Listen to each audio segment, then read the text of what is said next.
अच्छा, एक बात बताइए, तो ये सरकार जब से बनी है तब से ना सच सुनना चाहती है, ना सच बोलना चाहती है, झूठ के पुलिंदों पर है।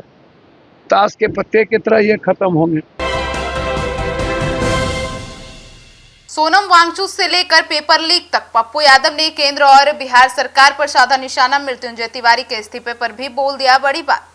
जी हाँ, नमस्कार, आप देख रहे हैं सिटी पोस्ट लाइव। मैं हूँ सृष्टि राज। पूर्णिया से सांसद पप्पू यादव ने शनिवार को कई राष्ट्रीय और राज्य स्तरीय मुद्दों पर अपनी प्रतिक्रिया दे दी है।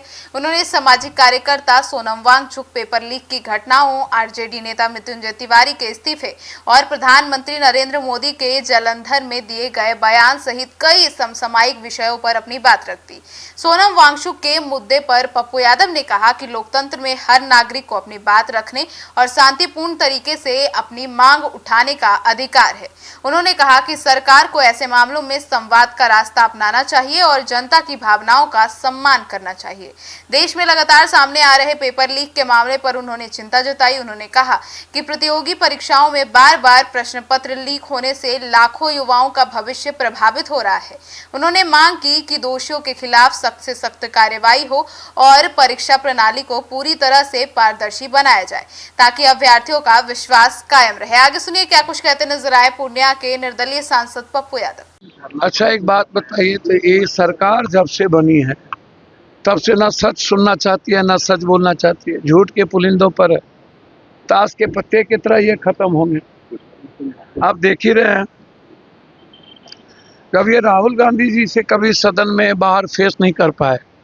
हमेशा अपने मीडिया, अपने ताकत, अपने हमेशा राहुल गांधी, प्रियंका गांधी, सोनिया गांधी से डरे रहे। ये डरा हुआ सरकार, थकी हुई सरकार है, पूरे देश को थका दिया है।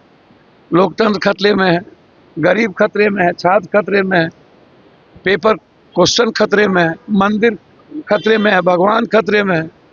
तो जो सनातन पर हमला कर दे, भगवान पर हमला कर दे, मंदिर पर हमला कर दे, कैबिनेट डिसीजन में एथेनॉल का डिसीजन होगा, कैबिनेट का डिसीजन था, तो कैबिनेट में प्रधानमंत्री का डिसीजन हुआ, तो उसको अपने एंकर के द्वारा वो एक मंत्री पर फेंकते हैं। एथेनॉल का जो डिसीजन है वो कैबिनेट का डिसीजन है, पर किसी मंत्री का डिसीजन तो हो नहीं सकता। और जो मंदिर है वो तो पूरा का पूरा प्रधानमंत्री जी उसमें देख रेख में है। तो मुद्दे तो बिल्कुल दिग्भ्रमित करने के लिए आप सोनम वांगचुक जी जो एक सच्चाई के साथ लड़ रहे हैं बच्चों के लिए, छात्रों के, आप चोर को, भ्रष्टाचारियों को आप बर्खास्त नहीं कर रहे हैं, उल्टे आप इस देश के सामाजिक मानवीय पहलुओं के लिए आवाज उठाने वाले लोगों पर आप हमला कर रहे हैं। ये लोकतंत्र क्या? तो इन्हें डर लगता है, ये झूठ के सहारे जीना चाहते हैं, सच से इन्हें हिम्मत नहीं होती है और इसीलिए सदन नहीं चलने देना चाहिए। हर परिस्थिति में एक दिन भी सदन नहीं चलने देना चाहिए, जिस तरीके से आज देश के लिए खतरा। गांधी जी सदन में बोल रहे हैं बच्चों के पास दो रास्ता है, एक ज्यादा है पैसों वाले के लिए जो 80% लोग है, बाकी 90% लोग मध्यम और गरीब वर्ग है। मैं तो कह रहा हूँ middle class, lower middle class. Rahul Gandhi ji आज तो बोल नहीं रहे हैं, शुरू से बोल रहे हैं, शुरू से 10,000 किलोमीटर चल रहे हैं। बच्चों का भविष्य खत्म हो गया, रोजगार खत्म हो गया, बच्चे अब एग्जाम नहीं दे सकते हैं।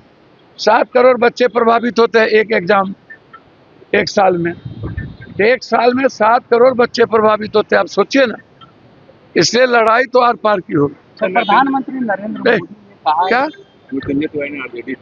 नहीं, सब ठीक है, सब होता है घर परिवार में। और मृत्युंजय तिवारी अच्छे आदमी हैं। तो प्रधानमंत्री नरेंद्र मोदी ने कल जलंधर में कहा कि कांग्रेस के वक्त जो घोषणाएं होती थी सिर्फ कागजों पर ही रह जाता था, अंग्रेजों के जमाने के बनाए कोई सूद भी नहीं लेता। ये हिंदुस्तान में जितने इसरो, ये नीट, यूपीएससी, एसएससी, भेल, गेल, सेल, ये किसी का नाना दादा बनाया था क्या? ये चांद पर, ये नवोदय स्कूल, ये आईआईटी, ये आईएम, ये डीयू, जामिया, जेएनयू, ये बीएचयू, ये एम्स, ये वर्ल्ड रैंकिंग, ये क्या है? ये सपना में सोच सकते हैं क्या एक स्कूल बनाए क्या? एक इनकी जितनी चीजें बनी होगी सारे पुल धंस गए। इनका बनारस का स्टेशन पर पानी चू रहा है।